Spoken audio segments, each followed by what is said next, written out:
Hey everyone and welcome. We're kicking off a brand new series on math tricks, and this is part 1. Today, we're going to tackle one of those numbers that always seems to trip people up, 7. There's a secret to figuring out if a number is divisible by 7, and we're about to unlock it together. So let's just jump right in with a little challenge. Take a look at this number, 672. Now, without grabbing your phone or a calculator, can you tell me if it's divisible by 7? Kind of tough to tell just by looking at it, right? Well, what if I told you there's a surprisingly simple way to find out for sure? Yep, you can put that calculator away. You don't need to do any messy, long division. There's a really elegant little trick that makes this whole thing a piece of cake, and we're going to break it down right now. Okay, let's get right to the good stuff. Here it is, the simple 4-step rule that's going to make you a master of divisibility by 7. Okay, you ready? It's just 4 easy steps. First, you're going to look at the very last digit of your number. Got it? Okay. Step 2, you double that digit. For step 3, you take that new number and you subtract it from the rest of the digits. And finally, step 4, you just look at your result. Is that new number divisible by 7? If the answer is yes, then your original number is too. Simple as that. I know. Hearing the rules is one thing, but the best way to really get it is to see it in action. So, let's put this trick to work with a couple of examples.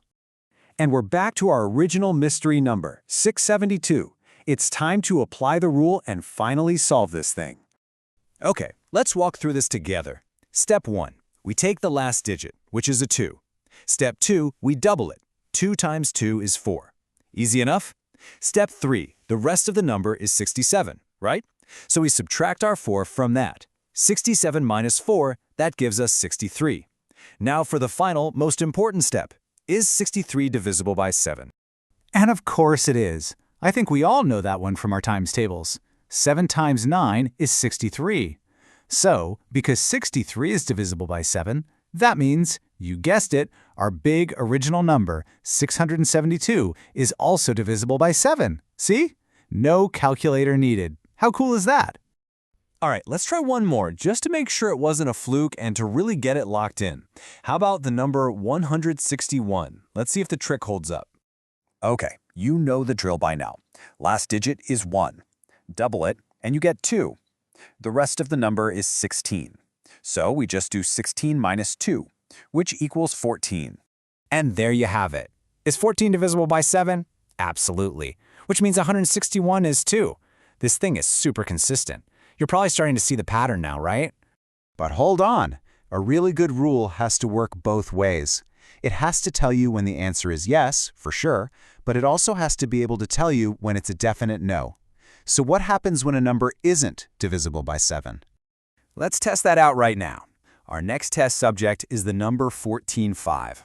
We're going to run it through the exact same 4-step process. Okay, let's do it. The last digit is 5. We double that, which gives us 10. The remaining part of the number is 14. So we take that 14 and subtract our 10, and that leaves us with just 4. So, is 4 divisible by 7? Nope, not even close. And because our result, 4, is not divisible by 7, that is solid proof that our original number, 145, isn't divisible by 7 either. The trick works perfectly in both directions. Now, at this point, you might be thinking, okay, this feels like magic, but it's not. It's actually based on some really clever mathematics. So for all you curious folks out there, let's take a quick peek behind the curtain. The secret sauce here is something called modular arithmetic. It sounds complicated, I know, but the basic idea is pretty simple. It's basically the math of remainders. Just think about a clock. After 12 o'clock, the hours don't go to 13. They wrap around and start over at 1. That's the core idea. This trick is just a super clever shortcut that creates a smaller number that has the exact same remainder as the big number when you divide by 7. It shrinks the problem without changing the answer. But hey, you absolutely do not need to be an expert in this stuff to use the trick. As the source material itself points out, you really don't need to get into the weeds with modular arithmetic. The important part is that it just works. It's nice to know there's solid math behind it, but you've already mastered the practical part. Okay, let's bring it all home and make sure you walk away from this ready to impress all your friends with your new divisibility by 7 superpower.